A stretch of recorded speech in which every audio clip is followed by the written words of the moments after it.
സൂറത്ത് നജ്മിൻ്റെ തുടർച്ചയിലാണ് നമ്മളുള്ളത്. അഫറഅയ്തുമുൽ ലാത്ത വൽ ഉസ്സ വമനാത്ത സാലിസത്തൽ ഉഖ്റ അലക്കുമുൽ ദക്കറു വലഹുൽ ഉൻസ തിൽക ഇദൻ ഖിസ്മത്തുൻ ദീസ എന്ന ആയത്ത് നമ്മൾ വിശദീകരിച്ചപ്പോൾ അവിടെ നമുക്ക് ചിലത് പറയാനുണ്ട് എന്ന് ഞാൻ പറഞ്ഞിരുന്നു. ഈ ആയത്തുമായി ബന്ധപ്പെട്ട് നമ്മൾ മനസ്സിലാക്കേണ്ട പ്രധാനപ്പെട്ട ചില കാര്യങ്ങൾ.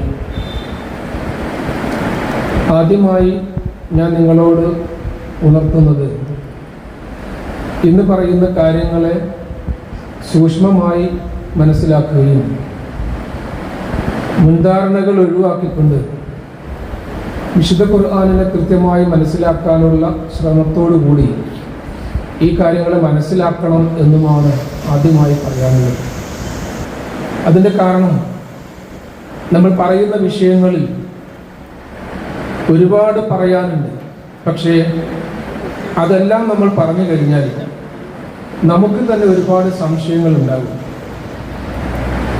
അത്തരം സംശയങ്ങൾ ഉണ്ടാകാതിരിക്കുന്നതിന് വേണ്ടി ഒന്ന് രണ്ട് കാര്യങ്ങൾ മാത്രം പറഞ്ഞ് നമ്മുടെ വിഷയത്തിലേക്ക് എത്താനാണ് ആഗ്രഹിക്കുന്നത്.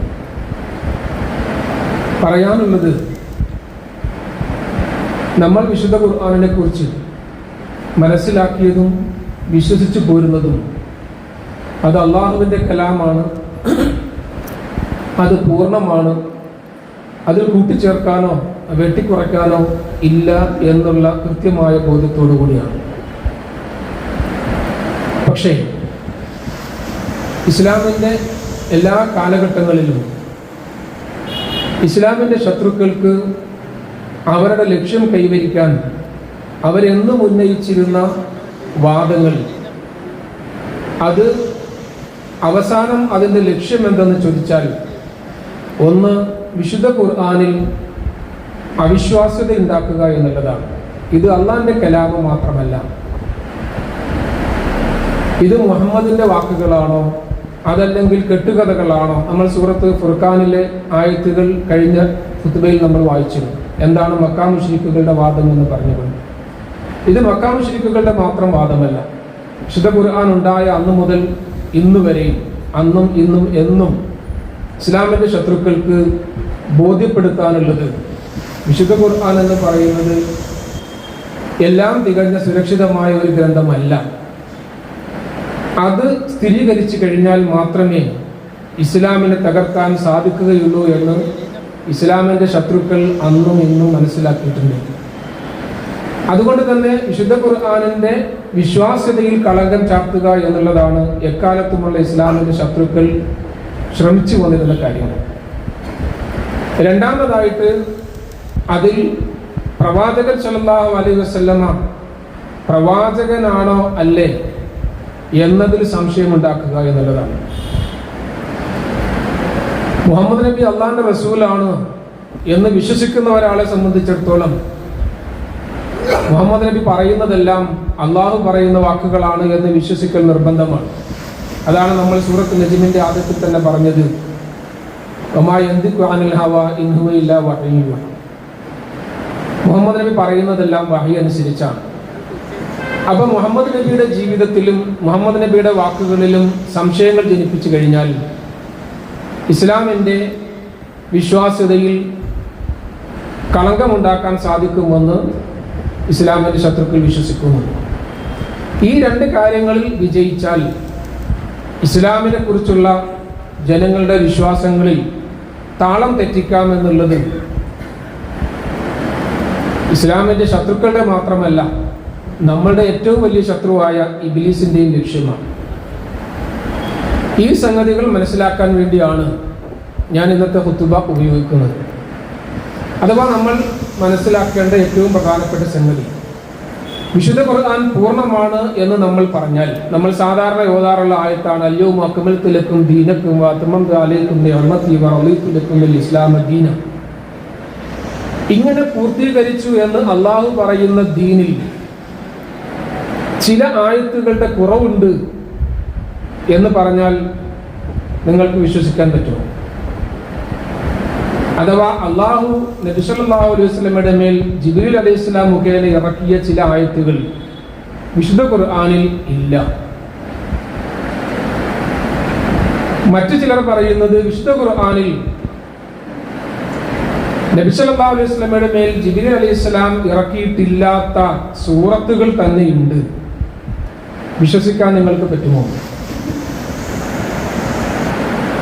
മറ്റു ചിലർ പറയുന്നത് വിശുദ്ധ ഖുർആനിൽ നബി സല്ലല്ലാഹു അലൈഹി വസല്ലമ ഖുർആൻ ഓതിക്കൊണ്ടിരിക്കുമ്പോൾ നബി അറിയാതെ പല വാക്കുകളും പുറത്തു വന്നു. അങ്ങനെ വന്ന വാക്കുകൾ കേട്ടിട്ട് കുറെ ആളുകൾ അത് ഖുർആനാണ് എന്ന് വിശ്വസിക്കുകയും അത് ഓതി നടക്കുകയും ചെയ്തിരുന്നു. അങ്ങനെ പറഞ്ഞാൽ നിങ്ങൾക്ക് വിശ്വസിക്കാൻ പറ്റുമോ? എന്നാൽ ഇതെല്ലാം പറഞ്ഞിട്ടുള്ളത് ഹദീസുകളിൽ തന്നെയാണ്. ഇതെല്ലാം പറഞ്ഞിട്ടുള്ളത് ഹദീസുകളിൽ തന്നെയാണ്, ഖുർആനിന്റെ തഫ്സീറുകളിൽ തന്നെയാണ്. ഞാനിന്ന് വന്നപ്പോൾ ഇങ്ങനെ ഒരു 10ഓളം തഫ്സീറുകളുടെ പ്രിന്റ് എടുത്ത് വന്നിട്ടുണ്ട്. അതായത് സൂറത്തുൽ ഹജ്ജിലെ 52ാമത്തെ ആയത്തുമായി ബന്ധപ്പെട്ട വിശദീകരണങ്ങളിൽ വന്നിട്ടുള്ള ഒരായത്തിന്റെ മാത്രം, അത് നമ്മുടെ സൂറത്ത് നജ്മുമായി ബന്ധപ്പെട്ടതാണ്. ആ സൂറത്ത് നജ്മിൽ നമ്മൾ പറഞ്ഞ വമാ റഅയ്തും വമാ റഅയ്തുമുൽ ലാത വൽ ഉസ്സ വമനാത സാലിസത്തുൽ ഉഖ്റ എന്ന ആയത്ത് നബി സല്ലല്ലാഹു അലൈഹി വസല്ലം ഓതിക്കൊടുക്കുന്ന സന്ദർഭത്തിൽ ഇബ്ലീസ് വന്നിട്ട് നബി സല്ലല്ലാഹു അലൈഹി വസല്ലമയുടെ നാവിലൂടെ 2 ആയത്തുകൾ കൂടി പറഞ്ഞു കൊടുത്തു. എന്താ 2 ആയത്തുകൾ? തിൽക്കൽ ഖറാനീകൽ ഉല വഇന്ന ശഫാഅതുഹുന്ന ലതുർതജ അഫറഅയ്തുമുൽ ലാത വൽ ഉസ്സ വമനാത സാലിസത്തുൽ ഉഖ്റ തിൽക്കൽ ഖറാനീകൽ ഉല വഇന്ന ശഫാഅതുഹുന്ന ലതുർതജ എന്നും ഇത് തന്നെ പല റിപ്പോർട്ടുകളുണ്ട്, ഒരുപാട് വ്യത്യാസങ്ങളുണ്ട്. ഓക്കെ, ഏതായാലും ഇങ്ങനെ 2 ആയത്തുകൾ നബി സല്ലല്ലാഹു അലൈഹി വസല്ലമ സൂറത്തുൻ നജ്മ് മക്കാ മുശ്രിക്കുകൾക്ക് മുഴുവനായി ഓതിക്കൊടുത്തു എന്ന് നമ്മൾ പറഞ്ഞു. അങ്ങനെ ഓതിക്കൊടുത്തുകൊണ്ടിരിക്കുന്ന സന്ദർഭത്തിൽ ജിബ്രീൽ അലൈഹിസ്സലാം പറഞ്ഞു കൊടുത്തിട്ടില്ലാത്ത 2 ആയത്തുകൾ, ഈ 2 ആയത്തുകൾക്ക് ശേഷം നബി സല്ലല്ലാഹു അലൈഹി വസല്ലമ ഓതി എന്നാണ്. എന്താ അതിന്റെ അർത്ഥം? അഫറഅയ്തുമുൽ ലാത വൽ ഉസ്സ, എന്താ ലാത്തയും ഉസ്സയെ കുറിച്ചുമുള്ള നിങ്ങളുടെ അഭിപ്രായം? വമനാത സാലിസത്തുൽ ഉഖ്റ, മൂന്നാമതൊന്നുണ്ടല്ലോ മനാത്ത, അതിനെക്കുറിച്ച് നിങ്ങളുടെ അഭിപ്രായം എന്താ? തിൽക്കൽ ഖറാനിക്കത്തുൽ ഉല, അത് മുമ്പ് മുതലേ ഉള്ള ഉന്നതമായ ഖറാനിക്കുകളിൽപ്പെട്ടതാണ്.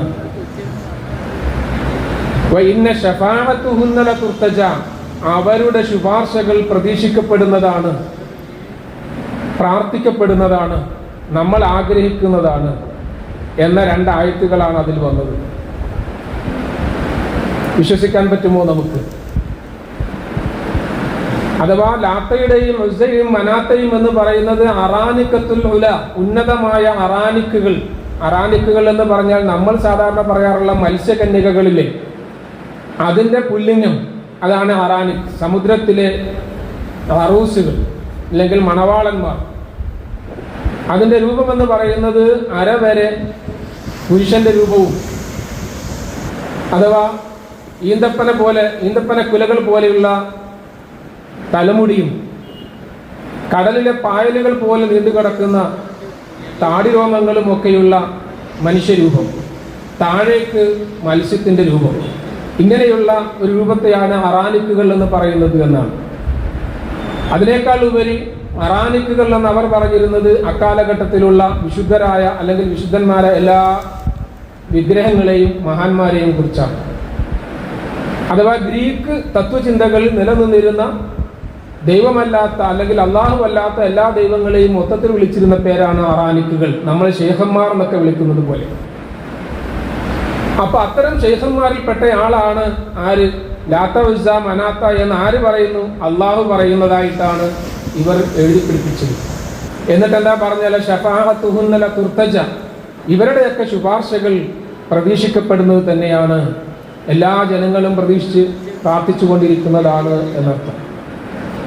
ഇത് ഇങ്ങനെ 2 ആയത്തുകൾ ജിബ്രീൽ അലൈഹിസ്സലാം ഊതിക്കൊടുക്കാത്തത് നബി സല്ലല്ലാഹു അലൈഹി വസല്ലമ ഓതുന്നതിനിടയിൽ ഓതുകയും ഇത് കേട്ട മുശ്രിക്കുകൾ നബി സല്ലല്ലാഹു അലൈഹി വസല്ലമ ഇതാ ഒന്നാമത്തെ മതത്തിലേക്ക് മടങ്ങി വന്നിരിക്കുന്നു, നമ്മുടെ മതത്തിലേക്ക് മടങ്ങി വന്നിരിക്കുന്നു, നമ്മുടെ വിഗ്രഹങ്ങളെ പ്രശംസിച്ചിരിക്കുന്നു, ഇനി നമുക്ക് തമ്മിൽ എന്ത് പ്രശ്നം എന്ന് ചോദിച്ചിട്ട് ഈ ആയത്ത് ഓതി കഴിഞ്ഞപ്പോൾ മുഹമ്മദ് നബി സല്ലല്ലാഹു അലൈഹി വസല്ലമയെ തോളിലേറ്റി ആഘോഷമായി മക്കയിലെല്ലാം കൊണ്ടു നടന്നു എന്നാണ്. എന്ന് മാത്രമല്ല, ഈ സൂറത്തിന്റെ അവസാനത്തിൽ വഅബ്ദുല്ലാഹ വസ്ജുദു, നിങ്ങൾ അള്ളാഹുവിനെ ആരാധിക്കുക, അള്ളാഹുവിന് സുജൂദ് ചെയ്യുക എന്ന് പറഞ്ഞപ്പോൾ അത് കേട്ടിട്ട് മക്കയിലെ നബിയോടൊപ്പം നിന്നിരുന്ന മുസ്ലിങ്ങൾ മാത്രമല്ല മക്കയിലെ സകല മുശ്രിക്കുകളും സുജൂദ് ചെയ്യുകയും അവസാനം അവിടെ ഉണ്ടായിരുന്ന മുഗൈറയ്ക്ക് മാത്രം സുജൂദ് ചെയ്യാൻ കുനിയാൻ വയ്യാത്തത് കൊണ്ട് ഭൂമിയിൽ നിന്ന് മണ്ണ് വാരി നെറ്റിക്ക് തേച്ചു എന്ന് വരെ നമ്മുടെ തെളിവുകളായിട്ട് ഉദ്ധരിക്കുന്നുണ്ട്. ഇവിടെയും കൊണ്ടും അവസാനിച്ചില്ല. മക്കയിലെ എല്ലാവരും മുസ്ലിം ആയിരിക്കുന്നു, നബി സല്ലല്ലാഹു അലൈഹി വസല്ലമയെ അംഗീകരിച്ചിരിക്കുന്നു. കാരണം മുഹമ്മദ് നബി നേരെ മക്കയിലെ വിഗ്രഹങ്ങളെ അംഗീകരിച്ചിടത്തോളം പിന്നെ അവരുടെ ഇടയിൽ പ്രശ്നമില്ല എന്നുള്ളത് അങ്ങ് ഹബിഷയിലുണ്ടായിരുന്ന ഇസ്ലാമിൽ മുസ്ലിങ്ങളായിട്ടുള്ള ആളുകൾ ഹബിഷയിലേക്ക് എത്യോപ്യയിലേക്ക് ഹിജ്റ പോയിരുന്നല്ലോ, ആ ആളുകളും അത് കേൾക്കുകയും അങ്ങനെ മക്കയിലെ പ്രശ്നങ്ങളെല്ലാം അവസാനിച്ചു എന്ന് വിചാരിച്ച് അവരെല്ലാം തിരിച്ചു വരികയും ചെയ്തു. ഇങ്ങനെയൊക്കെ ഈ ആയത്തിന്റെ വിശദീകരണങ്ങൾ കഥകളുണ്ട്. ഇത് എഴുതി വെച്ചിരിക്കുന്നത് സഈദ് ഇബ്നു ജുബൈറിൽ നിന്നുള്ള റിപ്പോർട്ടായിട്ടാണ്. ഇതിന്റെ പിന്നിലുള്ളത് കഅബ് ബിൻ അഹ്ബാർ ആണ് എന്ന് പറയുന്നു. കഅബ് ബിൻ അഹ്ബാർ എന്ന് പറയുന്ന ജൂത പണ്ഡിതനായിരുന്ന നബി സല്ലല്ലാഹു അലൈഹി വസല്ലമയുടെ കാലഘട്ടത്തിൽ, പിന്നീട് അബൂബക്കർ റളിയല്ലാഹുവിന്റെ ഉമർ റളിയല്ലാഹുവിന്റെ കാലഘട്ടത്തിൽ മുസ്ലിമായി. അദ്ദേഹം മുൻ ഗ്രന്ഥങ്ങളെക്കുറിച്ച്, തൗറാത്തിനെ കുറിച്ചും ഇൻജീലിനെ കുറിച്ചൊക്കെ ഉള്ള വിവരമുള്ളതായിരുന്നു. അദ്ദേഹം ഇസ്ലാമിലേക്ക് വന്നതിന് ശേഷം ഒരുപാട് ഇസ്രായേലിയത്തിൽ കടന്നുകൂടിയിട്ടുണ്ട് എന്നിങ്ങനെയുള്ള ഒരുപാട് അഭിപ്രായങ്ങളുണ്ട്. സഹാബാക്കളായിരുന്നു, വിശ്വാസികളാണെന്ന് പറയപ്പെടുന്നു. അവരെ കുറിച്ച് നമുക്ക് അഭിപ്രായങ്ങൾ പറയാനില്ല. പക്ഷെ നമ്മൾ മനസ്സിലാക്കേണ്ടത്, ആര് തന്നെയാണ് റിപ്പോർട്ട് ചെയ്യുന്നതെങ്കിലും വിശുദ്ധ ഖുർആനിന് കളങ്കമുണ്ടാക്കുന്ന തരത്തിലുള്ള ഇത്തരം റിപ്പോർട്ടുകളെ അംഗീകരിക്കാൻ നമ്മൾ തയ്യാറാവരുത്. ഇതാണ് നമുക്ക് പറയാനുള്ളത്. കാരണം ഇനി ഇതിന്റെ കഥകൾ വേറെയുമുണ്ട്. നബി സല്ലല്ലാഹു അലൈഹി വസല്ലം സുബഹി നിസ്കാരത്തിൽ ഈ സൂറത്ത് ഓതുകയും അതിനിടയിലാണ് നബി സല്ലല്ലാഹു അലൈഹി വസല്ലം അറിയാതെ സൂറത്ത് ഇങ്ങനെ പറഞ്ഞു പോയത് എന്ന് പറയുന്നവരുമുണ്ട്. എന്നിട്ടും ഈ കഥകൾ തുടരുകയാണ്. മക്കയിലെ മുശ്രിക്കുകളെല്ലാം സുജൂദ് ചെയ്തിട്ട് നബി സല്ലല്ലാഹു അലൈഹി വസല്ലം തോളിലേറ്റിക്കൊണ്ട് നടന്നു. അപ്പൊ നബി സുബഹി നിസ്കരിക്കുന്നിടത്തും മക്കയിലെ മുശ്രിക്കുകളെല്ലാം അവിടെ ഉണ്ടായിരുന്നോ? ഇവരെല്ലാം ഇത് കേട്ടിട്ട് അന്നേരം സുജൂദ് ചെയ്തോ? ഇതൊന്നും കഥയിൽ ചോദ്യമില്ല. ഇത്തരത്തിലുള്ള കഥകൾ ഒരുപാടുണ്ട്. ഇനി രണ്ടാമത്തെ ഒരു ഹദീസിനെ കുറിച്ച് ഞാൻ പറയാം. ഉമർ റളിയല്ലാഹുവിനെ കുറിച്ചാണ് ആ ഹദീസ്. ഉമർ റളിയല്ലാഹു പറയുകയാണ്, ജനങ്ങൾ പിൽക്കാലത്ത് വ്യഭിചാരി എറിഞ്ഞു കൊല്ലുക എന്നുള്ള നിയമം അത് ഇസ്ലാമിൽ വിശുദ്ധ ഖുർആനിൽ കാണുന്നില്ലല്ലോ എന്ന് പറഞ്ഞിട്ട് ഇസ്ലാമിലെ തത്വങ്ങളെ നിഷേധിക്കുമെന്ന് ഞാൻ ഭയപ്പെടുന്നു. അതുകൊണ്ട് നിങ്ങൾ മനസ്സിലാക്കണം, വിശുദ്ധ ഖുർആനിൽ ഞങ്ങൾ ഓതിയിരുന്ന ഒരായത്തുണ്ട്, അസാനിയത്ത് വസാനി എന്നുള്ള ആയത്തിന് മാത്രമല്ല, അശ്ശൈഖു വശ്ശൈഖത്തു ഇദാ സനയ ഫർജുമൂഹുൽ ബത്ത, വിവാഹം കഴിച്ച പ്രായമായ ഷെയ്ഖും ഷെയ്ഖത്തും തമ്മിൽ വ്യഭിചരിച്ചാൽ അവർ മരിക്കുന്നത് വരെ എറിഞ്ഞു കൊല്ലണം എന്ന ഒരായത്ത് വിശുദ്ധ ഖുർആനിലുണ്ടായിരുന്നു.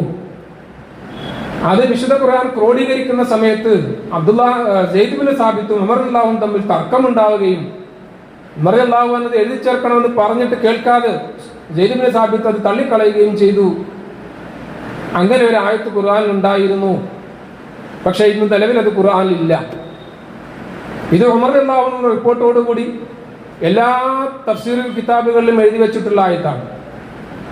എന്ന് മാത്രമല്ല, അതിന്റെ ഹുക്മ് നിലനിൽക്കുന്നു. ആയത്ത് ദുർബലപ്പെടുകയും ആയത്ത് ഒഴിവാക്കപ്പെടുകയും ഹുക്മ് നിലനിർത്തിയിരിക്കുകയും ചെയ്യുന്നു എന്നൊക്കെയുള്ള വ്യാഖ്യാനങ്ങളും വിശദീകരണങ്ങളും വേറെ. വിശുദ്ധ ഖുർആനിൽ ഏതെങ്കിലും ഒരു ആയത്തിന് നസ്ഖ് ചെയ്തിട്ടുണ്ടെങ്കിൽ പോലും ഇന്ന് ഹുക്മുകൾ ഇല്ലാത്ത ഒരുപാട് ആയത്തുകൾ നിലവിലുണ്ട് വിശുദ്ധ ഖുർആനിൽ. അതൊന്നും ഖുർആനിൽ ഒഴിവാക്കിയിട്ടില്ല. ഇവിടെ പറയുന്നത് ഹുക്മ് നിലനിർത്തിക്കൊണ്ട് തന്നെ ആയത്തിനെ ഒഴിവാക്കി എന്നാണ്. ഇങ്ങനെ വിശുദ്ധ ഖുർആനിൽ ചില ആയത്തുകൾ എഴുതി ചേർത്തിട്ടില്ല എന്ന് പറയുന്നതും അത് ചേർത്ത് പറഞ്ഞിട്ടുള്ളതും ഉമർ റളിയല്ലാഹുവിന്റെ പേരിലാണ്. നേരത്തെ നമ്മൾ പറഞ്ഞത് ഇബ്നു അബ്ബാസിന്റെ പേരിലാണ്. മഅദല്ലാഹ്. അപ്പൊ ഇത്തരം ചില ആയത്തുകൾ ഖുർആനിൽ പറഞ്ഞിട്ടുണ്ടായിരുന്നു, പക്ഷേ ക്രോഡീകരിച്ച ഖുർആനിൽ അതില്ല. അപ്പൊ അതിന്റെ അർത്ഥം എന്താ? ഖുർആനിൽ ചേർക്കാത്ത കുറെ സാധനങ്ങളൊക്കെ ഉണ്ടായിരുന്നു, നിലവിലത് പലതും നഷ്ടപ്പെട്ടു പോയിട്ടുണ്ട്, പിന്നെ കിട്ടിയതൊക്കെ ചേർത്ത് കൂട്ടി ഉണ്ടാക്കിയതാണ് ഈ ഖുർആൻ എന്നർത്ഥം. ഇനിയും ഇതിനെക്കുറിച്ച് പറഞ്ഞാൽ, ഞാൻ പറഞ്ഞല്ലോ, ഒരുപാട് പറയുമ്പോൾ നമുക്ക് തന്നെ സംശയങ്ങൾ തോന്നും. ആയിഷ റളിയല്ലാഹുവിനോട് ചേർത്തിട്ട് പറയുന്ന ഹദീസ് ഉണ്ട് ഇതിനകത്ത്. ആയിഷ റളിയല്ലാഹുവിനോട് ചോദിക്കുന്നത് എന്താ? ഞങ്ങൾക്ക് പണ്ട് അഹ്സാബ് സൂറത്ത് ഇറക്കിയപ്പോൾ അഹ്സാബ് സൂറത്ത് ഞങ്ങൾ ഓതുന്ന സന്ദർഭത്തിൽ അൽ ബഖറ സൂറത്തിനേക്കാൾ വലിയ സൂറത്തായിരുന്നു സൂറത്തുൽ അഹ്സാബ്. ഇന്ന് അതില് 73 ആയത്തുകൾ മാത്രമേ ഉള്ളൂ. 286 ആയത്തുകളുള്ള സൂറത്തുൽ ബഖറയേക്കാൾ വലിയ സൂറത്തായിരുന്നു സൂറത്തുൽ അഹ്സാബ്. അഹ്സാബ് സൂറത്തിനെ കുറിച്ച് നമ്മൾ കുറച്ച് പറഞ്ഞിരുന്നു. സ്ത്രീകളുടെ വസ്ത്രധാരണത്തെ കുറിച്ചൊക്കെ പറഞ്ഞ് വിശദീകരിക്കുന്ന ആയത്താണ്. അപ്പൊ ആ സൂറത്തിൽ ഒരുപാട് ആയത്തുകൾ ഉണ്ടായിരുന്നു, പക്ഷേ ഒരുപാട് ആയത്തുകൾ ഇതിനകത്ത് വന്നിട്ടില്ല. ഇപ്പൊ 73 ആയത്തുകൾ. ആ സൂറത്തിൽ പെട്ടതാണ് ഏത് ആയത്ത്? എന്നുള്ള ആയത്ത്. അപ്പൊ ഒരായത്ത് മാത്രമല്ല പോയത്, പിന്നെയോ അൽ ബഖറയോളം വലിപ്പമുള്ള ഒരു സൂറത്തിലെ ഒരുപാട് ആയത്തുകൾ ഇല്ല. ആരിലേക്കാ ചേർത്ത് പറഞ്ഞത്? ഉമ്മുൽ മുഅ്മിനീൻ ആയിഷ റളിയല്ലാഹു അൻഹയിലേക്ക്. ഇതേ സംഭവം തന്നെ ഇബ്നു മസ്ഊദിനോട് ചേർത്ത് പറയുന്നുണ്ട്.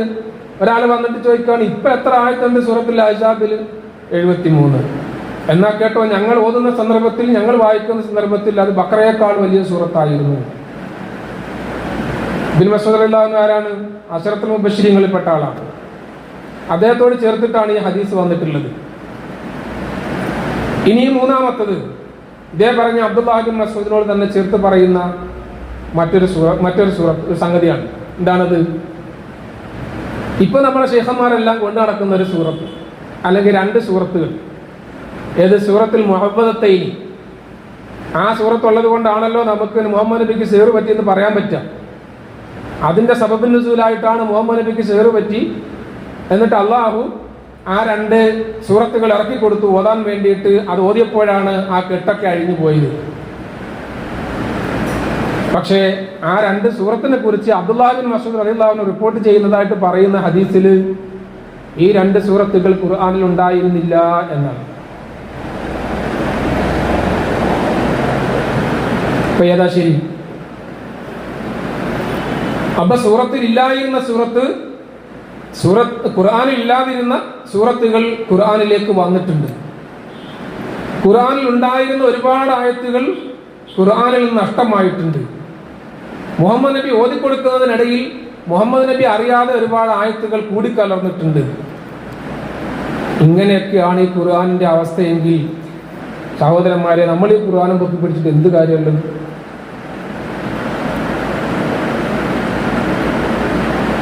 ഇതൊന്നും വെറുതെ പറയുന്നതല്ല.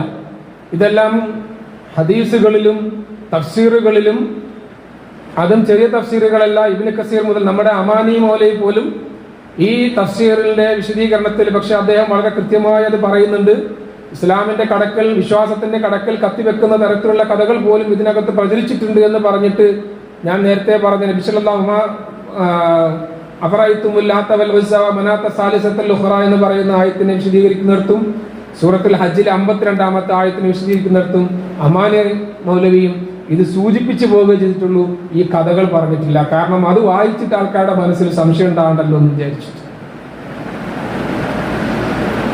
അപ്പൊ ഇത്തരത്തിൽ എക്കാലത്തും വിശുദ്ധ ഖുർആനിന്റെ വിശ്വാസ്യതയിൽ കളങ്കം വരുത്താൻ വേണ്ടിയിട്ട് ഒരുപാട് ആളുകൾ ശ്രമം നടത്തിയിട്ടുണ്ട്. ഈ ശ്രമം നടത്തിയതൊന്നും ഇന്നും ഇന്നലെയും തുടങ്ങിയതല്ല. നബിയുടെ കാലം മുതൽ ഇങ്ങോട്ടുള്ളതാണ്. സഹാബാക്കളുടെ കാലഘട്ടത്തിലും ഉള്ളതാണ്. താബിയങ്ങളുടെയും താബിയങ്ങളുടെയും കാലഘട്ടത്തിലുള്ളതാണ്. മാത്രമല്ല അതിനുശേഷം ഇങ്ങോട്ട് വന്ന എല്ലാ കാലഘട്ടങ്ങളിലും ഇസ്ലാമിന്റെയും വിശുദ്ധ ഖുർആനിന്റെയും പ്രവാചകന്റെയും വിശ്വാസ്യതയിൽ കളങ്കം ചാർത്താൻ വേണ്ടിയിട്ട് ഒരുപാട് കെട്ടുകഥകൾ ഉണ്ടാക്കി അത് ഇസ്ലാമിന്റെ പേരിൽ നമ്മളെ കൊണ്ട് വായിപ്പിച്ചിട്ടുണ്ട്. നമ്മൾ മാലകളും മൗലൂദുകളും പറയുമ്പോഴാണ് പറയുന്നത് ഇസ്രായേലിയാത്തുകൾ ഒരുപാടുണ്ട്, നമ്മൾ ഓതുകയും പറയുകയും ചെയ്യുന്നു, അത് പുണ്യമാണെന്ന് പറഞ്ഞ് വിശ്വസിക്കുന്നു എന്നൊക്കെ. അതിൽപ്പെട്ട ചില കഥകളാണ് നമ്മൾ പറയുന്നത്. മദീന പള്ളിയിലെ ഒരാൾ മുഅദ്ദിൻ ഇരുന്ന് ഉറങ്ങുന്ന സമയത്ത് സ്വപ്നം കാണുകയും തല ചൊറിഞ്ഞപ്പോൾ കിതാബ് കിട്ടുകയും അത് സലാമത്തുൽ ഈമാൻ ദുആ ആണെന്ന് പറഞ്ഞ് പ്രചരിപ്പിക്കുകയും ഒക്കെ ചെയ്ത കഥ. നമ്മൾ അതിന് മറുപടി പറയാറുണ്ട്, അയ്യോ അക്മൽതു ലക്കും ദീനക്കും അത്മംതു അലൈക്കും നിഅമതി, ഇനിയൊന്നും വരാനില്ല എന്ന് പറഞ്ഞിട്ട്. അതുപോലെ ഒരുപാട് കഥകൾ നമ്മുടെ കിതാബുകൾ പറയുന്നുണ്ട്. അതിലൊന്നാണ് നമ്മൾ ആദം നബി അലൈഹി സ്വലാമിൻ മുഹമ്മദ് നബിയെ വിളിച്ച് തവസ്സുൽ ചെയ്തു, തവസ്സല ബിഹി ആദം. ഇങ്ങനെ ഇതുപോലെ നമ്മൾ കഥകൾ പറയാൻ തുടങ്ങിയാൽ നിർത്താതെ പറഞ്ഞുകൊണ്ടിരിക്കണം ദിവസങ്ങളോളം. ഇത്തരം കഥകൾ ഒരുപാട് ഇസ്ലാമിന്റെ പേരിൽ ഈ സമൂഹത്തിൽ പ്രചരിച്ചിട്ടുണ്ട്. അത് മൗലിദ് കിതാബിൽ മാത്രമല്ല എന്ന് ബോധ്യപ്പെടുത്താനാണ് ഞാൻ ശ്രമിച്ചത്. നമ്മുടെ മുഫസ്സിറുകൾ തഫ്സീറുകളിലും ഇതുപോലെയുള്ള കഥകൾ എഴുതി വെച്ചിട്ടുണ്ട്. ഇനി ഏത് കിതാബിൽ എവിടെ എഴുതി വെച്ചാലും നമ്മെ സംബന്ധിച്ചിടത്തോളം ലാ യഅതീഹിൽ ബാത്തിലു മിൻ ബൈന യദൈഹി വലാ മിൻ ഖൽഫിഹി, ഒരു ബാത്തിൽ അള്ളാന്റെ മുന്നിൽ നിന്നോ പിന്നിൽ നിന്നോ വരൂല. തൻസീലും മിൻ ഹക്കീമിൻ ഹമീദ്, യുക്തിജ്ഞനായ സ്തുത്യർഹനായ അള്ളാഹുവിന്റെ വാക്കുകളാണ് ഇതെല്ലാം എന്ന് ഉറച്ചു വിശ്വസിക്കുന്ന നമുക്ക് ഇത്തരം കഥകൾ കേട്ടാൽ നമ്മുടെ ഈമാനിന് ഇളക്കം തട്ടാൻ പാടില്ല. ഇതാണ് നമ്മൾ കൃത്യമായി മനസ്സിലാക്കേണ്ടത്. പറയുന്നത് ഏത് ശൈഖും കോജയും ആയിക്കോട്ടെ, വിശുദ്ധ ഖുർആൻ എന്ന് പറഞ്ഞാൽ ഇന്നാ നഹ്നു നസ്സൽനാ ദിക്റ വ ഇന്നാ ലഹു ലഹാഫിളൂൻ, നാമാണ് അതിനെ ഇറക്കിയത്, നാം തന്നെ അതിനെ സംരക്ഷിക്കുമെന്ന് അള്ളാഹു പറഞ്ഞിട്ടുണ്ടെങ്കിൽ അതിലൊരു ഏറ്റക്കുറച്ചിൽ വരുത്താൻ പറ്റുന്ന ആരും ഇന്ന് വരെയും ജീവിച്ചിരിപ്പില്ല എന്ന് തന്നെ നമ്മൾ ഓരോരുത്തരും വിശ്വസിക്കുക. ഇപ്പൊ ഖുർആനിന്റെ കാര്യത്തിൽ വിശുദ്ധ ഖുർആനിൽ എന്തു പറഞ്ഞുവോ ആ പറഞ്ഞതിന് വിരുദ്ധമായിട്ട് വരുന്ന എല്ലാ കഥകളെയും തള്ളിക്കളയാനുള്ള ആർജവം വിശ്വാസികളായ നമുക്കുണ്ടാകണം.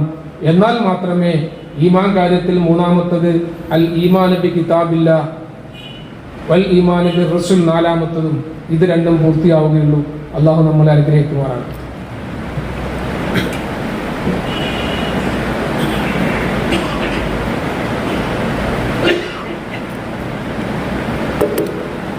അൽഹംദുലില്ലാഹി വസ്സലാത്തു വസ്സലാമു അലാ റസൂലില്ലാഹി വഅലാ ആലിഹി വസഹ്ബിഹി അജ്മഈൻ. അമ്മാ ബഅദ്. ഇത്തഖുല്ലാഹ ഇബാദല്ലാഹ്. അള്ളാഹുവിൻ്റെ വിധിവിലക്കുകളെ സൂക്ഷിച്ച് ജീവിക്കണമെന്ന് ഒരിക്കൽ കൂടി ഉണർത്തുകയാണ്. നമ്മൾ ഈ പറഞ്ഞു വന്ന കാര്യങ്ങൾ തീർച്ചയായിട്ടും നമ്മുടെ സമൂഹത്തിലും ഇന്നും പ്രചരിച്ചു കൊണ്ടിരിക്കുന്ന സംഗതികളെ മനസ്സിലാക്കാൻ വേണ്ടി തന്നെയാണ് പറഞ്ഞിട്ടുള്ളത്. മുഹമ്മദ് നബി സല്ലല്ലാഹു അലൈഹി വസല്ലമയെ കുറിച്ച് വിശ്വസിക്കുന്ന കുറേ വിശ്വാസങ്ങൾ എന്ന് മാത്രമല്ല, ഇന്നും ഇത്തരത്തിലുള്ള കഥകളുടെ പിന്നാമ്പുറങ്ങളിൽ സ്ഥാപിത താല്പര്യങ്ങളുമായിട്ട് പോകുന്ന ആളുകൾ, അവർ ഒരുപാട് നമ്മുടെ കൂട്ടത്തിലുള്ള ആളുകളെയും വഴിതെറ്റിച്ചുകൊണ്ടേയിരിക്കുന്നു. മുഹമ്മദ് നബിക്ക് സെഹ്റ് പറ്റാമെങ്കിൽ പിന്നെ നമുക്കെന്തേ സെഹ്റ് പറ്റിക്കൂടെ? അതുകൊണ്ട് അവർ പറയുന്ന ചികിത്സയല്ല, ഞങ്ങൾ പറയുന്ന ചികിത്സ ഞങ്ങളുടെ അടുക്കൽ വന്ന് ചെയ്യണം എന്ന് പറഞ്ഞിട്ട് അത് തന്നെ രണ്ട് വിഭാഗമായിട്ട് മാറിയിരിക്കുന്നു. മുഹമ്മദ് നബിക്ക് സെഹ്റ് ബാധിച്ചു എന്നതിൻ്റെ അടിസ്ഥാനത്തിൽ എല്ലാവർക്കും സെഹ്റ് ബാധിക്കും, അതുകൊണ്ട് അങ്ങനെ ഇങ്ങനെയൊക്കെ ചെയ്യണമെന്ന് പറയുന്ന ഒരു കൂട്ടരും, അത് അവിടെ പോയി ചികിത്സിക്കരുത്, ഞങ്ങളുടെ അടുക്കൽ തന്നെ വന്ന് ചികിത്സിക്കണം. ഞങ്ങളുടെ കൂട്ടത്തിൽ റുഖിയത്തുൻ ഇസ്ലാമിയ കുറേ ആൾക്കാരുണ്ട്, ഞങ്ങൾ ഇസ്ലാമികമായി ചികിത്സിക്കുന്ന ആൾക്കാരുണ്ട്, ഞങ്ങളുടെ അടുക്കൽ വന്നാൽ ഞങ്ങൾ സെഹ്റും ജിന്നും ഒക്കെ മാറ്റിത്തരാമെന്ന് പറയുന്നവരുണ്ട്. ഇതൊക്കെ നമ്മൾ മനസ്സിലാക്കുമ്പോഴും വിശുദ്ധ ഖുർആൻ നമുക്ക് പറഞ്ഞു തരുന്ന ഒരുപാട് ആയത്തുകളുണ്ട്. ഞാനിപ്പോൾ നേരത്തെ ഓതി വെച്ച ആയത്ത് പോലെ അഫലാ യതദബ്ബറൂനൽ ഖുർആന വലൗ കാന മിൻ ഇൻദി ഗൈരില്ലാഹി ലവജദൂ ബിഹി ഇഖ്തിലാഫൻ കസീറ. സൂറത്ത് നിസായിലെ ഒരു ആയത്താണ്, നമ്മളൊക്കെ സാധാരണ ഓതുന്ന ആയത്തുമാണ്. ലൗ കാന മിൻ ഇൻദി ഗൈരില്ല, ഇത് അല്ലാഹ് അല്ലാത്തവരുടെ അടുക്കൽ നിന്നുള്ളതായിരുന്നെങ്കിൽ, അല്ലാഹ് അല്ലാത്തവരാണ് ഈ വിശുദ്ധ ഖുർആൻ ഇറക്കിയിരുന്നതെങ്കിൽ ലവജദൂ ബിഹി ഇഖ്തിലാഫൻ കസീറ, ഒരുപാട് അഭിപ്രായ വ്യത്യാസങ്ങളൊക്കെ അതിലുണ്ടാകുമായിരുന്നു. പടച്ചോൻ തന്നെ പറഞ്ഞതാണ്. എന്താ അതിൻ്റെ നേരെ വിപരീതം?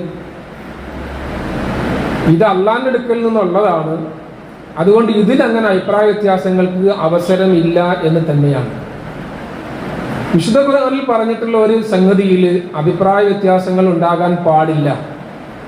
പിന്നെ എന്തേ ഇത്രത്തോളം വലിയ സംഘടനകളും വിഭാഗീയതയും ഒക്കെ നമ്മുടെ സമൂഹത്തിൽ ഉണ്ടാകുന്നത്? അതുണ്ടാകുന്നതിന്റെ കാരണമാണ് ഞാൻ ഇതുവരെയും പറഞ്ഞത്. അഥവാ ഇത്തരത്തിലുള്ള ഒരുപാട് സംഗതികൾ ഹദീസ് ഗ്രന്ഥങ്ങളിലും തഫ്സീറുകളിലും വന്നിട്ടുണ്ട്. അതുകൊണ്ട് ഈ ഹദീസ് ഒന്നും ശരിയല്ല എന്നാണോ ഈ പറയുന്നതിന്റെ അർത്ഥം? അല്ല. ഹദീസ് എന്ന് പറഞ്ഞാൽ വിശുദ്ധ ഖുർആനിന്റെ വിശദീകരണം തന്നെയാണ്. ഈ ഹദീസ് ഇല്ലായിരുന്നുവെങ്കിൽ നമുക്ക് വിശുദ്ധ ഖുർആനിനെ പൂർണ്ണമായും മനസ്സിലാക്കാൻ സാധിക്കുമായിരുന്നില്ല. കാരണം മുജ്മലായി പറഞ്ഞ കാര്യങ്ങളെ മുഫസ്സലാക്കി, അഥവാ മൊത്തത്തിൽ വിശുദ്ധ ഖുർആനിൽ അള്ളാഹു പറഞ്ഞിട്ടുള്ള കാര്യങ്ങളെ അത് എന്താണ് എങ്ങനെയാണ് എന്ന് വിശദീകരിക്കുന്നതിന് വേണ്ടിയാണ് അള്ളാഹു പ്രവാചകനെ നിശ്ചയിച്ചിട്ടുള്ളത്. ആ പ്രവാചകൻ പറഞ്ഞതായി നമ്മുടെ മുന്നിലുള്ള ഹദീസുകൾ വിശദീകരിക്കുന്നത്. അതുകൊണ്ട് ഖുർആൻ ഉള്ളിടത്തോളം കാലം ഹദീസുകളും ഉണ്ടാവും എന്ന കാര്യത്തിൽ ഒരു തർക്കവുമില്ല.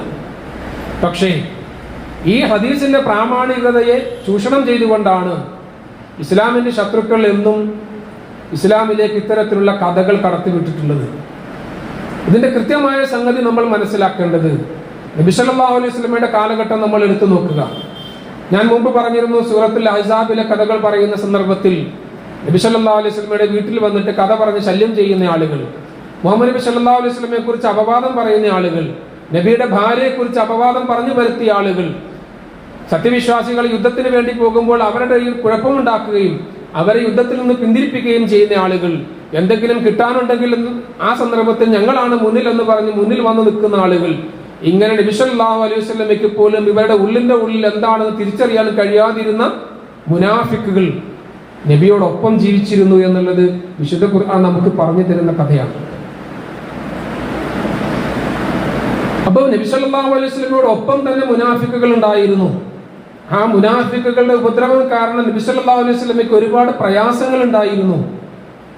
സ്വന്തം ഭാര്യയെ കുറിച്ച്, ആയിഷ റളിയല്ലാഹു അൻഹയെ കുറിച്ച് അപവാദം പറഞ്ഞു പരത്താൻ ഒരു അവസരം കിട്ടിയപ്പോൾ അത് പരമാവധി മുതലെടുക്കുകയും നബി സല്ലല്ലാഹു അലൈഹി വസല്ലമയ്ക്ക് പോലും സത്യം അറിയാതെ മാസങ്ങളോളം ആയിഷ റളിയല്ലാഹു അൻഹയുമായിട്ട് പിരിഞ്ഞിരുന്ന കഥകൾ വിശുദ്ധ ഖുർആൻ പറയുകയും അവസാനം ആയിഷ റളിയല്ലാഹു അൻഹയുടെ നിരപരാധിത്വം വെളിവാക്കിക്കൊണ്ട് വിശുദ്ധ ഖുർആൻ അവതരിക്കേണ്ടി വന്നു എന്ന കഥയും ഒക്കെ നമ്മൾ പഠിച്ചിട്ടുണ്ട്. കഥയല്ല, ചരിത്രമാണ്. അപ്പൊ നബിയുടെ കാലത്ത് തന്നെ ഇസ്ലാമിനെ ഇല്ലാതാക്കാൻ, നബി സല്ലല്ലാഹു അലൈഹി വസല്ലമയെ കുറിച്ച് അപവാദം പറഞ്ഞു പരത്താനും നബിയോടൊപ്പം ജീവിച്ചുകൊണ്ട് ശ്രമിച്ചിരുന്നവർ ഉണ്ടായിരുന്നു എന്നുള്ളത് ഖുർആൻ സാക്ഷിയാണ്. അതേപോലെ തന്നെയാണ് നബി സല്ലല്ലാഹു അലൈഹി വസല്ലമയ്ക്ക് ശേഷം അബൂബക്കർ റളിയല്ലാഹുവിന്റെയും ഉമർ റളിയല്ലാഹുവിന്റെയും ഉസ്മാൻ റളിയല്ലാഹുവിന്റെയും ഒക്കെ കാലഘട്ടങ്ങളിൽ ഇത്തരം ആളുകൾ ഉണ്ടായിരുന്നു എന്നുള്ളതിന്റെ കാരണം. അതിന്റെ തെളിവാണ് ഇസ്ലാമിക ചരിത്രത്തിൽ നടന്നിട്ടുള്ള ജമൽ യുദ്ധവും സിഫീൻ യുദ്ധവും. അതുപോലെ 3 ഖുലഫാക്കളും കൊല്ലപ്പെടുന്നു എന്നുള്ളത്. അബൂബക്കർ റളിയല്ലാഹുവിന് കഴിഞ്ഞിട്ടുള്ള ഉമർ റളിയല്ലാഹു അൻഹും ഉസ്മാൻ റളിയല്ലാഹു അൻഹും അലി റളിയല്ലാഹു അൻഹും കൊല്ലപ്പെടുകയാണ് എന്നുള്ളത് നമ്മൾ കൃത്യമായി മനസ്സിലാക്കേണ്ടതാണ്. ഈ സഹാബാക്കളെല്ലാം അള്ളാഹു പറഞ്ഞ വിശുദ്ധ ഖുർആനും പ്രവാചകൻ സല്ലല്ലാഹു അലൈഹി വസല്ലം പറഞ്ഞിട്ടുള്ള തിരുസുന്നത്തും മാത്രമായിരുന്നു പിന്തുടർന്നിരുന്നതെങ്കിൽ എങ്ങനെയാണ് അത്തരം ഒരു അവസ്ഥയിലേക്ക് ഈ ജനത ചെന്നെത്തുക? അപ്പോൾ അതിന്റെ ഇടയിൽ കുത്തിത്തിരിപ്പുണ്ടാക്കാനും പ്രശ്നങ്ങൾ ഉണ്ടാക്കാനുമുള്ള ഒരുപാട് ആളുകൾ, ഇസ്ലാമിന്റെ ശത്രുക്കൾ, അവരോടൊപ്പം അവരുടെ ഇടയിൽ തന്നെ ഉണ്ടായിരുന്നു എന്നുള്ളത് നമ്മൾ മനസ്സിലാക്കണം. ഇത് ഇസ്ലാമിന്റെ എക്കാലത്തെയും വലിയ ഒരു ദുരന്തമാണ്. നമ്മോടൊപ്പം തന്നെ നമ്മുടെ ഇസ്സത്തിനെ ഇല്ലാതാക്കാൻ പറ്റുന്ന ഒരുപാട് ആളുകൾ. അത് ഖുലഫാഉർ റാഷിദീൻ കാലഘട്ടത്തിലും ഉണ്ടായിരുന്നു. ഞാൻ നേരത്തെ പറഞ്ഞ കഅബുൽ അഹ്ബാറിനെ കുറിച്ച് പറഞ്ഞല്ലോ. അദ്ദേഹം ഉമർ റളിയല്ലാഹുവിന്റെ മുന്നിൽ ചെന്നിട്ട് 3 ദിവസം മുമ്പ്, അദ്ദേഹം കൊല്ലപ്പെടുന്നതിന് 3 ദിവസം മുമ്പ്, അല്ലെങ്കിൽ അദ്ദേഹത്തെ മുൽജിം കുത്തുന്നതിന് മുമ്പ് 3 ദിവസം മുമ്പ് അദ്ദേഹത്തിന്റെ മുന്നിൽ ചെന്നിട്ട് പറഞ്ഞു, നിങ്ങൾ കൊല്ലപ്പെടും 3 ദിവസത്തിനുള്ളിൽ. കഅബുൽ അഹ്ബാർ അവിടുത്തെ ഒരു പ്രവാചകനായിട്ട്, പ്രവചിക്കുന്ന ഒരാളായിട്ടാണ് അറിയപ്പെട്ടത്. കാരണം അദ്ദേഹത്തിന് ഒരുപാട് വിവരങ്ങളുണ്ട്, ഒരുപാട് കഥകളുണ്ട് അതിനെക്കുറിച്ച്. അദ്ദേഹത്തിന്റെ വിശ്വാസത്തെ കുറിച്ച് നമ്മൾ ചർച്ച ചെയ്യുന്നില്ല. പക്ഷേ ആ ഉമർ റളിയല്ലാഹുവിന്റെ കൊലയ്ക്ക് പിന്നിൽ അദ്ദേഹം ഉണ്ടായിരുന്നോ എന്ന് പിൽക്കാലത്ത് പിന്നെ ചരിത്രകാരന്മാർ അന്വേഷിക്കുന്നുണ്ട്. പക്ഷെ അദ്ദേഹം റിപ്പോർട്ട് ചെയ്ത ഹദീസുകളാണ് നമ്മൾ വായിച്ചത്. ഇപ്പോൾ ചേർത്ത് പറയുന്നത് അബ്ദുല്ലാഹ് ബിൻ അബ്ബാസിനോട്, ഉമർ റളിയല്ലാഹു അൻഹുവിനോട്, ആയിഷ റളിയല്ലാഹു അൻഹയോട് ഇങ്ങനെ വരുന്ന ഹദീസുകൾ ഒരുപാട് നമ്മുടെ ഇടയിലുണ്ട്. അപ്പൊ ഇവിടെയെല്ലാം അക്കാലത്ത് മാത്രമല്ല എക്കാലത്തും ഇസ്ലാമിനെ ഇല്ലാതാക്കാൻ വേണ്ടി വിശ്വാസികളുടെ വിശുദ്ധ ഖുർആനിലും പ്രവാചകനിലുമുള്ള വിശ്വാസത്തിൽ കളങ്കം ചേർത്താൻ വേണ്ടിയിട്ട് ഒരുപാട് ശ്രമങ്ങൾ നടത്തിയിട്ടുണ്ട്. അതിന്റെ ഭാഗമായി തന്നെയാണ് വിശുദ്ധ ഖുർആൻ നമ്മുടെ കയ്യിൽ നിന്ന് പിടിച്ചു വാങ്ങി വെച്ചിട്ട് പകരം നിങ്ങൾക്ക് ഓതാനും പാരായണം ചെയ്യാനും മൗലിദ് കിതാബ് നിങ്ങളുടെ കയ്യിൽ എത്തിച്ചു തന്നത്.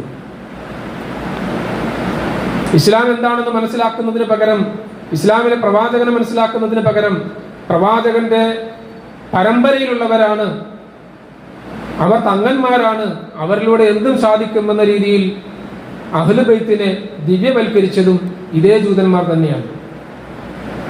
ആ ദിവ്യവൽക്കരണത്തിന്റെ പിൽക്കാലത്തുള്ള രൂപങ്ങളാണ് പിന്നെ നമ്മൾ കാണുന്ന ഔലിയാക്കളും തങ്ങന്മാരും ശേഖന്മാരും ഒക്കെ ആയിട്ട് മാറി മാറി വരുന്നത്. അതിന്റെ പേരിലാണ് അലി റളിയല്ലാഹു അൻഹു കൂട്ടരും ഇന്നും ക്രൂശിക്കപ്പെടുന്നത്. ഇത്തരത്തിൽ നമ്മൾ ചർച്ച ചെയ്ത് മുന്നോട്ട് പോയാൽ നമുക്ക് ഒരുപാട് സംശയങ്ങളും ബുദ്ധിമുട്ടുകളും ഒക്കെ ഉണ്ടാകും. അതുകൊണ്ട് അത്തരം വിഷയങ്ങളിലേക്ക് നമ്മൾ ഒരുപാട് പോകേണ്ടതില്ല. പക്ഷേ ജാഗ്രത വേണം. വിശുദ്ധ ഖുർആന് വിരുദ്ധമായി പ്രവാചകന്റെ വ്യക്തിത്വത്തിന് കളങ്കം ചാർത്തുന്ന തരത്തിൽ ആരെങ്കിലും എന്തെങ്കിലും കഥകളുമൊക്കെ ആയിട്ട് വന്നാൽ ഇത് അള്ളാന്റേതല്ല, അള്ളാന്റെ റസൂല് പറഞ്ഞതുമല്ല എന്ന് ഉറച്ചു വിശ്വസിക്കാനുള്ള ഉറച്ച ഈമാനും തഖ്വയും അത് നമുക്കുണ്ടാകണം. അത് ഇനി അങ്ങോട്ടുള്ള കാലത്തിൽ നിർബന്ധമായും ഉണ്ടാകേണ്ടതുണ്ട്. കാരണം ഇസ്ലാമിന്റെ ശത്രുക്കൾ എല്ലാ തരത്തിലും ഏറി വരികയാണ്. അതിനിടയിൽ അതാണ് ഷഹീദിന്റെ കൂലിയാണ് എന്ന് പറഞ്ഞത്. മൻ തമസ്സക ബിസുന്നത്തി വൻദ ഫസാദി ഉമ്മത്തി വലഹു അജ്റു മിഅത്തി ഷഹീദ് എന്നൊക്കെ നമ്മൾ സാധാരണ പ്രസംഗിക്കാറുണ്ടല്ലോ. എൻ്റെ സമുദായം ഭിന്നിച്ച് നശിച്ചുകൊണ്ടിരിക്കുന്ന കാലഘട്ടത്തിൽ എൻ്റെ സുന്നത്തിനെ മുറുകെ പിടിച്ചെടുത്തും ജീവിക്കുകയാണെങ്കിൽ അവന് ഷഹീദിന്റെ കൂലിയാണ് എന്ന് അള്ളാന്റെ റസൂൽ പറഞ്ഞത് വെറുതെയൊന്നുമല്ല. കാരണം നമ്മുടെ വിശ്വാസങ്ങൾ ഇളക്കം തട്ടിച്ച് അതിനെ ചൂഷണം ചെയ്യാൻ പറ്റുന്ന ഒരുപാട് ആളുകൾ നമ്മുടെ പിന്നിലുണ്ട്. അള്ളാഹു സുബ്ഹാനഹു വ തആല അത്തരം കുതന്ത്രങ്ങളുടെ പിടിയിൽ പെട്ടുപോകാതെ യഥാർത്ഥ ദീൻ എന്താണെന്ന് മനസ്സിലാക്കി ജീവിച്ച് മുന്നോട്ട് പോകാൻ അള്ളാഹു നമുക്ക് എല്ലാവർക്കും തൗഫീഖ് നൽകി അനുഗ്രഹിക്കുമാറാകട്ടെ. അറിവില്ലാത്തവരാണ് നമ്മൾ. നമുക്ക് ദീനിനെ കുറിച്ച് ഒരുപക്ഷെ നമ്മുടെ കൂട്ടത്തിലുള്ളവരെക്കാൾ ഒരുപാട് കാര്യങ്ങൾ പഠിക്കാൻ കഴിഞ്ഞവരാണ് നമ്മൾ. എങ്കിലും നമ്മളെ സംബന്ധിച്ചിടത്തോളം നമുക്ക് പടച്ച തമ്പുരാൻ പറഞ്ഞു തന്ന കുറച്ച് അറിവല്ലാതെ ദീനിനെക്കുറിച്ച് ഒരുപാട് അറിവുകളൊന്നും സമ്പാദിക്കാൻ നമുക്ക് സാധിച്ചിട്ടില്ല. ആ കിട്ടുന്ന അറിവുകളിലാണ് നമ്മളിൽ സംശയങ്ങൾ ജനിപ്പിക്കാൻ പലരും ശ്രമിക്കുന്നത്. അതുകൊണ്ട് തന്നെ കിട്ടിയ അറിവ് ഉറച്ച വിശ്വാസമായി മനസ്സിൽ കൊണ്ട് നടന്ന് അള്ളാഹുവിനെ ആരാധിച്ച് അവന്റെ പ്രവാചകനെ അനുസരിച്ച് ദീനിൽ ജീവിച്ച് മരിക്കാൻ അള്ളാഹു നമുക്ക് എല്ലാവർക്കും തൗഫീഖ് നൽകി അനുഗ്രഹിക്കുമാറാകട്ടെ. അറിഞ്ഞും അറിയാതെയും നമ്മിൽ നിന്ന് വന്നു പോകുന്ന പിഴവുകളും പ്രയാസങ്ങളും ഒക്കെ അള്ളാഹു വിട്ടു പുറത്തു മാപ്പാക്കി തന്ന് നമ്മളെ അനുഗ്രഹിക്കുമാറാകട്ടെ. നാളെ ജന്നാത്തുൽ ഫിർദൗസിൽ അവരുടെ പ്രവാചകന്മാരുടെയും സിദ്ദീഖുകളുടെയും ശുഹദാക്കളുടെയും സാലിഹ്യങ്ങളുടെയും ഒക്കെ കൂട്ടത്തിൽ നമ്മളെയും ഉൾപ്പെടുത്തി അവൻ നമ്മളെ അനുഗ്രഹിക്കുമാറാകട്ടെ. നരകശിക്ഷയിൽ അല്ലാഹു നമ്മളെല്ലാവരെയും രക്ഷിക്കുമാറാകട്ടെ. നമ്മുടെ കുടുംബക്കാരെയും നമ്മുടെ മക്കളെയും നമ്മുടെ സഹോദരങ്ങളെയും നമ്മുടെ അയൽക്കാരെയും ഒക്കെ അല്ലാഹു ഈ ദീനിലൂടെ വിജയത്തിലേക്ക് എത്തിക്കുന്നതിന് കാരണക്കാരാക്കി അല്ലാഹു നമ്മളെ മാറ്റുമാറാകട്ടെ. നമ്മിലൂടെ ഈ ദീൻ പ്രകാശം കാണാൻ അല്ലാഹു നമ്മളെ സഹായിക്കുമാറാകട്ടെ. അതിനുള്ള കരുത്തും അറിവും അല്ലാഹു നമുക്ക് എല്ലാവർക്കും നൽകി അനുഗ്രഹിക്കുമാറാകട്ടെ. اللهم اغفر للمؤمنين والمؤمنات والمسلمين والمسلمات والأحياء منهم والأموات. ربنا ظلمنا أنفسنا وإن لم تغفر لنا وترحمنا لنكون من الخاسرين. ربنا لا تزغ قلوبنا بعد إذ هديتنا وهب لنا من لدنك رحمة إنك أنت الوهاب. ربنا إنك جامع الناس ليوم لا ريب فيه إن الله لا